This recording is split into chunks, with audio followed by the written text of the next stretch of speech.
കീനശ്ശേരിയിലെ election പ്രഖ്യാപിക്കാൻ പോവാണ്. അതിന് കീനാശ്ശേരിയിലെ പ്രധാനപ്പെട്ട തെരഞ്ഞെടുപ്പ് ഓഫീസർ രാജിവെച്ച് പോയില്ലേ? പകരം എന്നെ എംപ്ലോയ്മെന്റിന് ഡെയിലി വേജിന് എടുത്തതാ. അല്ല, പ്രഖ്യാപനം കേൾക്കാൻ ഇത്ര ആളേ ഉള്ളൂ. അതിനിവിടെ കീനാശ്ശേരിയിലെ ഇലക്ഷൻ പ്രഖ്യാപനമല്ലേ നടക്കുന്നത്, അല്ലാതെ ഗാനമേളയൊന്നും അല്ലല്ലോ. ഞങ്ങൾ രണ്ടുപേരുള്ള തന്നെ ഭാഗ്യം അങ്ങ് കൂട്ടിയാണ്. അപ്പൊ കീനശ്ശേരിയിലെ ഇലക്ഷൻ പ്രഖ്യാപിക്കാൻ പോവാണ്. മാർച്ച് 26-ന് ഇലക്ഷൻ.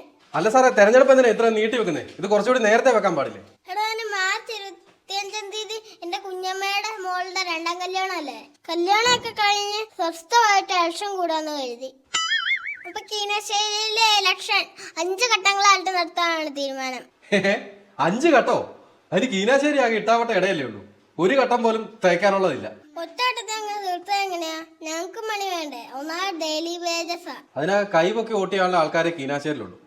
അത് പോട്ടെ, നിങ്ങൾ ഇത്തവണ കള്ളയോട്ട് തടയാനായിട്ട് എന്തൊക്കെ മാർഗങ്ങളാ സ്വീകരിക്കാൻ പോകുന്നത്? കള്ളയോട്ട് ഇടാൻ വേണ്ടിയിട്ട് ഓരോ ബൂത്തിന്റെ നൂലയ്ക്കും കൊതുകേരി എത്തിച്ചു വെക്കാൻ തീരുമാനിച്ചിട്ടുണ്ട്.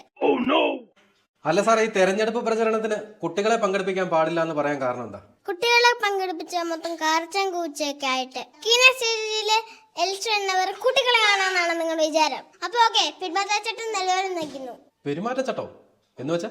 പെരുമാറ്റച്ചട്ടം എന്ന് വെച്ചാൽ എല്ലാ സ്ഥാനാർത്ഥികളും ഇലക്ഷൻ കഴിയുന്നവരെ സ്ത്രീകളോടും കുട്ടികളോടും മാന്യമായി പെരുമാറണം.